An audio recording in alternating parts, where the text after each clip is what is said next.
Bonjour mes frères et sœurs, et très heureux de vous retrouver pour un nouveau partage.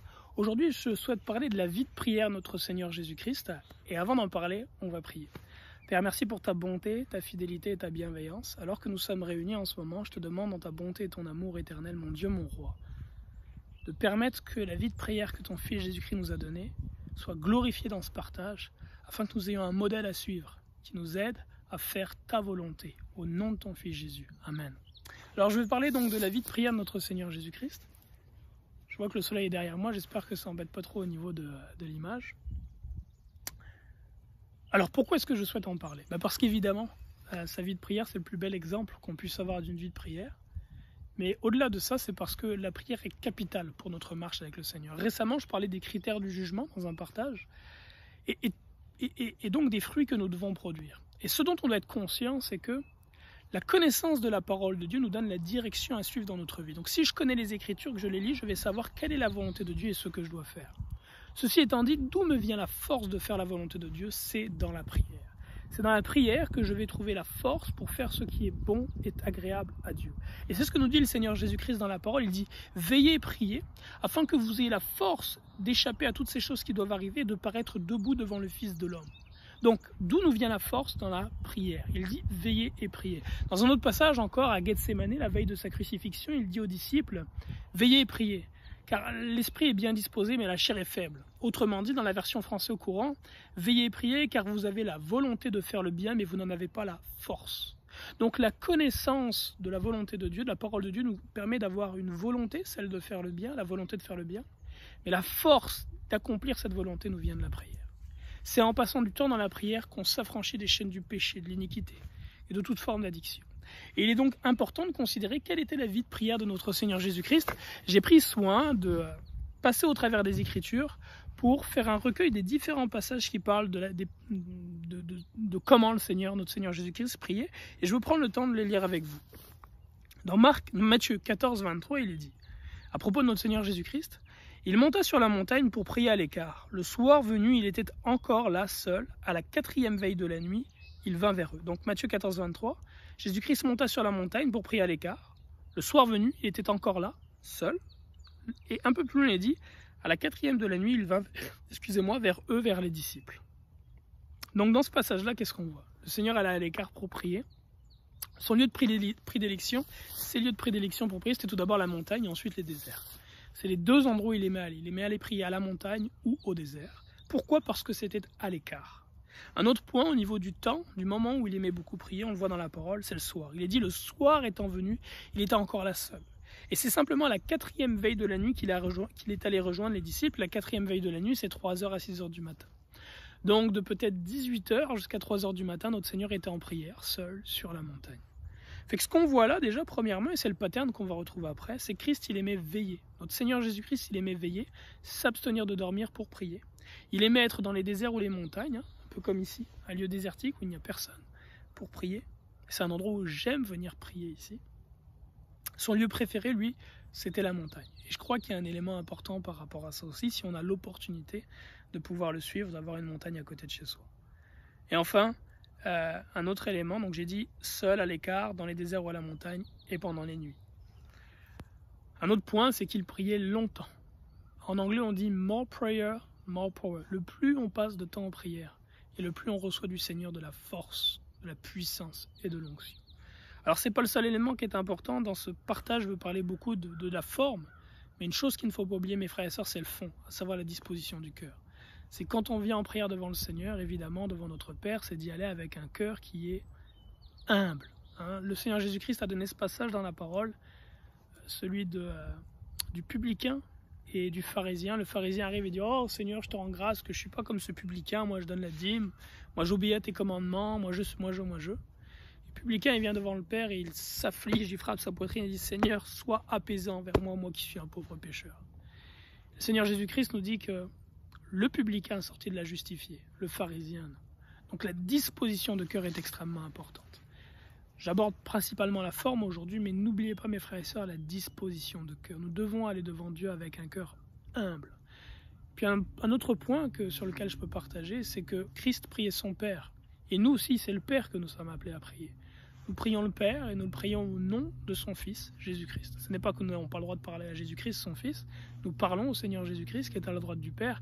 Mais ultimement, c'est au Père que vont nos prières. Et c'est lui, Christ, qui présente ces prières que nous élevons au Père. La parole déclare qu'il intercède pour nous auprès du Père. Donc nous élevons des prières vers le Père et Christ présente ces prières-là devant le Père. Et elles sont acceptées à cause de Christ qui a versé son sang. Donc, petite parenthèse pour rendre tout ceci plus clair. Dans Matthieu 26, 39, le Seigneur dit « Demeurez ici et veillez avec moi ». Donc c'était la nuit, puisqu'il les encourage à veiller, à ne pas dormir. Il s'avança un peu, tomba face contre terre et pria ainsi « Mon Père ». Un peu plus loin, il est dit « Vous n'avez donc pas été capable de veiller 1 heure avec moi. Veillez et priez ».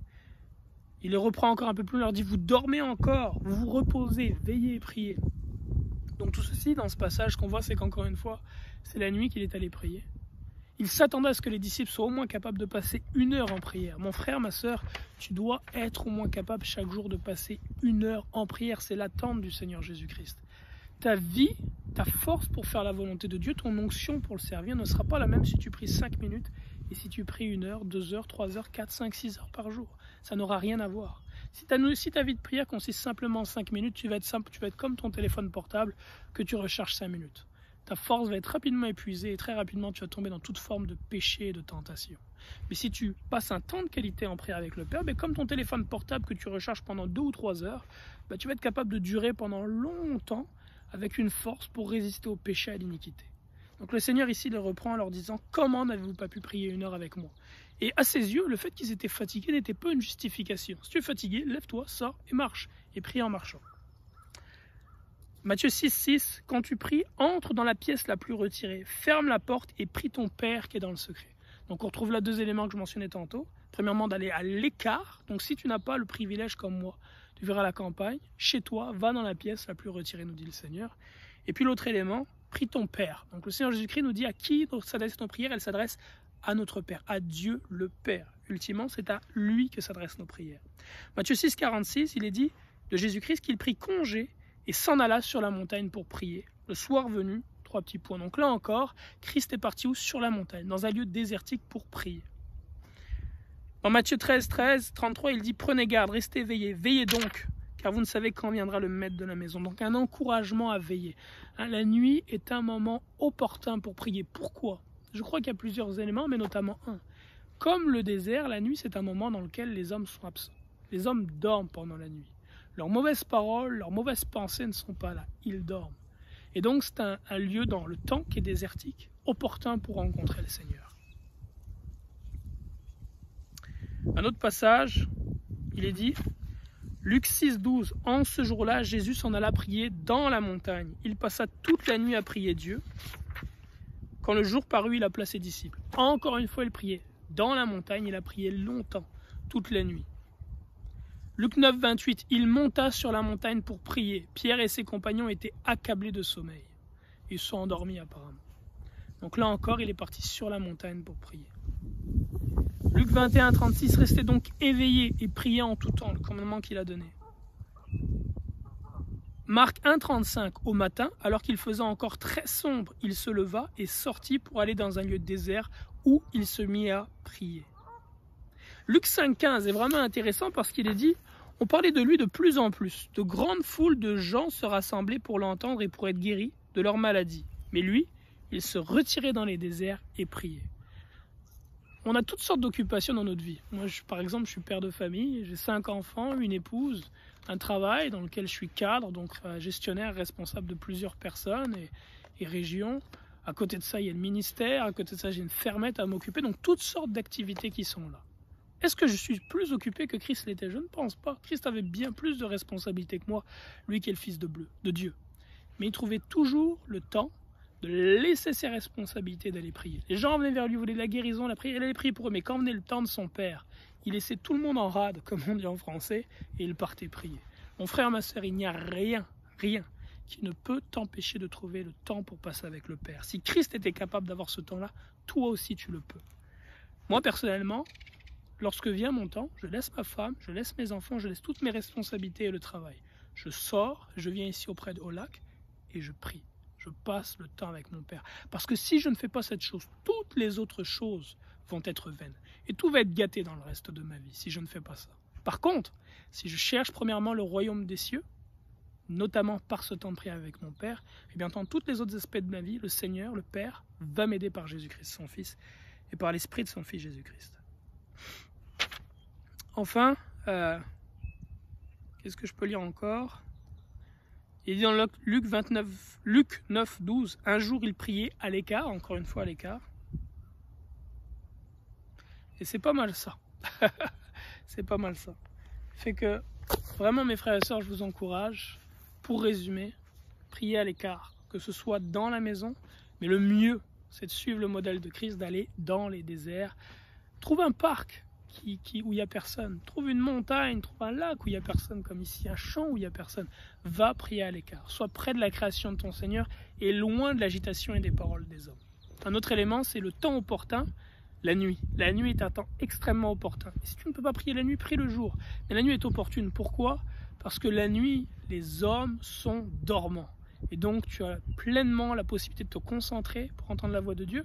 Et aussi, je crois que les activités de péché des hommes étant dormantes, c'est un cas dans lequel le Seigneur qui est saint va se révéler plus facilement. Parce que Dieu n'aime pas venir au milieu du péché, de l'iniquité, de toutes les abominations. Il aime se révéler dans la sainteté. Notre Seigneur, notre Père est saint. Donc, aller dans les déserts à l'écart, prier la nuit, de prier avec un cœur humble devant Dieu, de se repentir devant l'Éternel de nos péchés. On n'est pas là pour dire à Dieu quoi faire, mais plus pour lui demander, Père, que dois-je faire? Un autre point, le temps. Nous devons passer du temps avec le Père en prière. Au moins 1 heure par jour. Le Seigneur Jésus-Christ était déçu que ses disciples ne puissent pas prier au moins 1 heure.